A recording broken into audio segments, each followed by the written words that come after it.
حصہ ملے گا. یہ جو ساری باتیں ہیں مدنی صاحب، ان سے کوئی اختلاف ہے آپ کو؟ ان سے آپ کو کوئی عروض ہے؟ کوئی ان سے آپ کو ناراضگی ان باتوں سے؟ یہ باتیں آپ کو صحیح لگ رہی ہیں؟ مجھے ہر چیز میں جو اسلام مذہب نے ہمیں تعلیم دی ہے اس کی مخالفت میں مجھے ہر ایک سے اختلاف ہے. یہ باور کرایا جاتا ہے، یہ بتایا جاتا ہے کہ مسلمان 4 شادیاں کرتے ہیں. 1 لاکھ کا اگر سروے کیا جائے تو ایک نہیں ملے گا جس نے 4 شادیاں کر رکھی ہوں. یہ ایک پروپیگنڈا ہے، اس سے زائد کچھ نہیں ہے اسلام کے خلاف. کون مسلمان ہے جو 4 ہے؟ بابا ایک بیوی ہی ناک چنے چبا دیتی ہے، 4 کو کون رکھ کر کے اپنے جیون کو ویتیت کرے گا؟ نہیں، آپ نے دیکھیے بڑی بات کہی. آپ نے مدنی صاحب کہا کہ مسلمان 4 شادیاں نہیں کرتے ہیں. اگر سرکار اسی کو قانون کے روپ میں لے آتی ہے تو کوئی دقت نہیں کرتے ہیں. نہیں دقت ہے. ایک آدمی ہے جس کی ضرورت ہے، 3 بیویاں اس نے کی ہیں لیکن اس کی اولاد نہیں ہوتی ہے. وہ یہ سمجھتا ہے کہ میری اولاد ہو سکتا ہے کہ 4تھی بیوی سے ہو جائے. یہ ایک مجبوری ہے. مان لیجئے ایک مرد ہے جو 80 سال تک بوڑھا نہیں ہوتا ہے، عورت تو 45 اور 50 کے اندر بوڑھی ہو جاتی ہے. اب اسے ضرورت ہے کسی بیوی، یا تو ان سب کو طلاق دے اور یا 4تھی شادی کرے، 3ری شادی کرے. اسلام یہ نہیں کہتا ہے کہ طلاق دے دو، اسلام یہ کہتا ہے اپنی ضرورت کو پورا کرو. آپ ایک دروازے کو بند کر کے کوئی خیر کا پہلو نہیں اس کے اندر رکھتے ہیں، وہ دروازہ بند ہو جائے گا. 1,00,000 میں سے 2-4 آدمیوں کی ضرورتوں کو آپ دروازے کو بند کر دیں گے، یہ کوئی اچھی بات نہیں ہے. مدنی صاحب، آپ سے میری اس سے پہلے جب بات ہو رہی تھی، آپ نے ایک بڑی بات کہی تھی. آپ نے یہ کہا تھا کہ اسلام برابری کی بات کرتا ہے. آپ نے پیغمبر صاحب کا حوالہ دیا اور آپ نے یہ کہا کہ انہوں نے بھی برابری کی بات کی تھی، اور آپ کی بات بڑی دیگر مجھے بات لگی تھی. آپ مجھے بات سمجھائیے کہ جب برابری کی بات آپ کرتے ہیں تو مرد کو آپ کہہ رہے ہیں آدمی کا 3 شادی سے نہیں تو 4تھی شادی سے بچہ ہو جائے گا، تو عورتوں کے حق حقوق کا کیا ہوگا؟ اگر عورتیں بھی اس برابری کی بات کریں، جیسے مرد کو جو ادھیکار ملتے ہیں وہی ادھیکار اگر عورتیں بھی مانگنے لگیں تو ہمارا سماج کہاں جائے گا؟ پھر تو دونوں طرف سے شروع ہو جائے گا. تو اسی لیے ایک تو قانون ہونا چاہیے نا جو سب کے لیے سامان ہو. مطلب یہ ہے کہ آپ کون سا قانون چاہتے ہیں؟ اگر مرد 2 شادی کرتا ہے تو بیوی کو بھی 2 شادی کی اجازت دی جائے، یہ کہنا چاہتے ہیں آپ؟ دونوں کو ایک شادی کی اجازت ہو، میں یہ کہہ رہا ہوں دونوں کو ایک پتنی ایک پتی، یہ جو کانسیپٹ ہے اس میں کیا دقت ہے آپ کو؟ دونوں کے لیے ایک جیسے ادھیکار ہوں گے، جو مرد کے لیے وہی عورت کے لیے. یہ بتائیے کہ اگر مرد کو ضرورت ہے دوسری شادی کی تو وہ کیا کرے؟ اولاد نہیں ہوتی اس بیوی سے، اب بتائیے کیا کرے؟ اب اس میں جو سوال یہ اٹھے گا کہ آپ مدنی صاحب، آپ بہت ہی آپ کی جو سمجھ ہے اس پر مجھے کوئی سندے نہیں ہے. آپ نے بہت ہی ادھین کیا ہے، دھارمک گرنتھوں کا ادھین کیا ہے. لیکن دیکھیے جو ناری وادی ہیں وہ یہ کہیں گے کہ ضرورت کیا صرف پروش کی ہوتی ہے، ضرورت عورت کی بھی ہوتی ہے. اور اسی پہ میں آپ کو آگے لے جاتا ہوں کہ جو سمپتی میں بٹوارے کا مسئلہ ہوتا ہے آپ کے یہاں ابھی تک جو نیم ہے اس میں یہ ہے کہ جو عورت کو حصہ ملے گا وہ مرد کے حصے کا آدھا ملے گا. جو بٹوارہ جو اترادھکار اور بٹوارے کا سوال ہوتا ہے یہاں ہے کہ برابر ملے گا، یہاں پر ہے برابر ملے گا. آپ جانتے ہیں یہ غلط ہے. اسلام نے لڑکوں کے لیے یہ لازمی کیا ہے کہ بوڑھے ماں باپ کی ساری زندگی کی ضرورتوں کو وہ پورا کرے گا، ماں باپ کو راضی رکھے گا. اگر وہ ماں باپ راضی نہیں ہے تو ہمارا عقیدہ ہے کہ اللہ اس سے راضی نہیں ہے. لیکن لڑکی کے لیے یہ نہیں ہے. جب لڑکی کا ہاتھ دوسرے لڑکے کے ہاتھ میں دے دیا گیا، اب اس لڑکی کے لیے یہ ضروری ہے کہ وہ اپنے شوہر کو، جو اس کا مرد ہے، اس کو راضی رکھے، اس کی اولاد کی پرورش کرے، وہ ماں باپ کو راضی رکھے، یہ ان کی خدمت کرے. یہ لڑکی کے اوپر نہیں ہے لیکن لڑکے کے اوپر لازم ہے. اگر وہ ان کی خدمت نہیں کرے گا تو اللہ اس سے راضی نہیں رہے گا. یہ چیز مرد کے لیے ہے.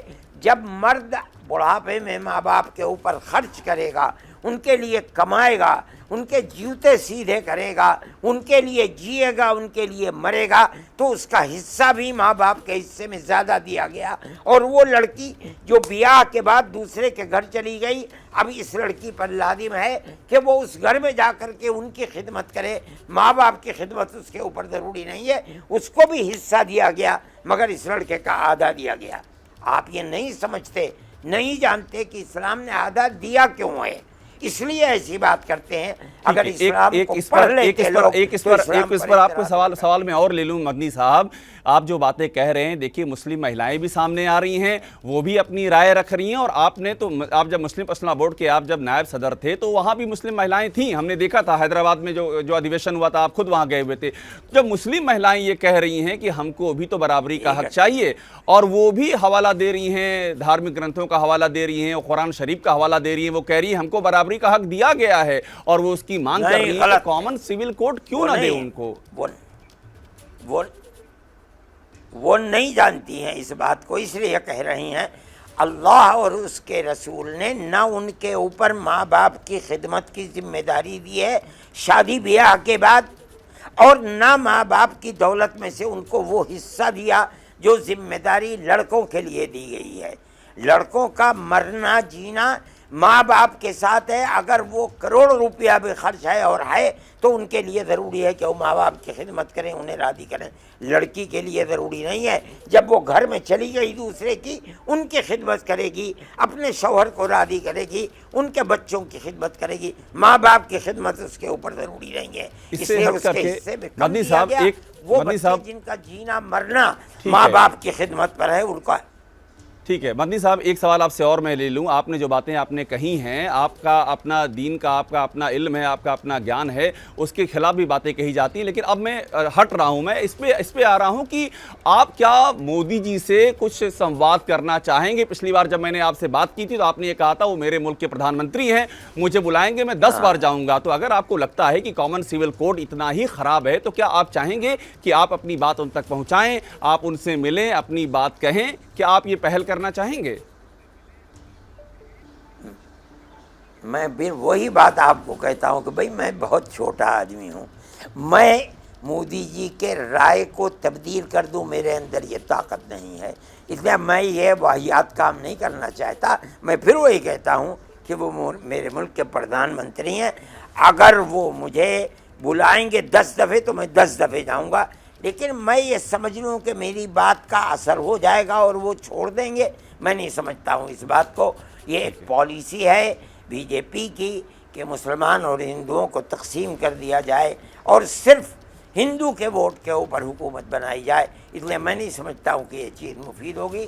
میں چھوٹا سا آدمی ہوں, سڑک پر چلنے والا آدمی ہوں, اپنے گھر میں بیٹھا ہوں, اور میری عمر 82 سال ہو گئی, میں ابھی اس لائق بھی نہیں ہوں.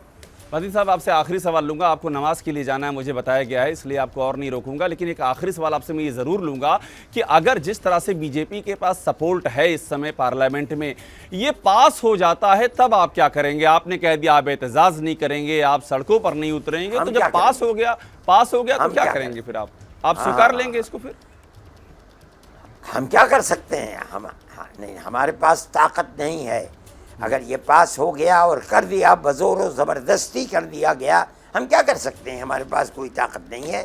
لیکن میں نہیں سمجھتا ہوں کہ جمہوریت کا نعرہ دینے والی کوئی حکومت ایسا کرے گی. میرا خیال یہ ہے کہ ایسا نہیں کیا جائے گا. اس کے اندر ہندوؤں کی بھی مخالفت ہے. آج بیانات آ رہے ہیں کہ جو کچھ کیا جا رہا ہے یہ سیاست ہے, اس کی کوئی واستوکتا اور حقیقت نہیں ہے. ٹھیک ہے مدنی میرا صاحب, خیال یہ ہے کہ گورنمنٹ اس سلسلے کے اندر نظر رکھے گی. جی مدنی صاحب بہت شکریہ ہم کو سمے دینے کے لیے, اپنی بات کہنے کے لیے. آپ کی جو باتیں ہیں یقیناً وہ باتیں ان پر بھی ریئیکشن آئیں گے, اور ریئیکشن بھی ہم آپ تک پہنچائیں گے. جیسے ہی گھڑی کا کاٹا دوپہر 2:30 پہ آئے, ببیتا جی کا دل ساس بہو سازش کے لیے مچل جائے. اور یہ ہے ان کی بہو, پورے دن آفس کی ٹینشن ہو جائے گون جب یہ کریں اپنا فیوریٹ شو فری ٹائم پہ آن. ان کی طرح آپ بھی دیکھیں اپنا فیوریٹ شو اپنے ٹائم پر, اور ڈاؤن لوڈ کیجئے اے بی پی لائیو ایپ اپنے اسمارٹ ٹی وی پر.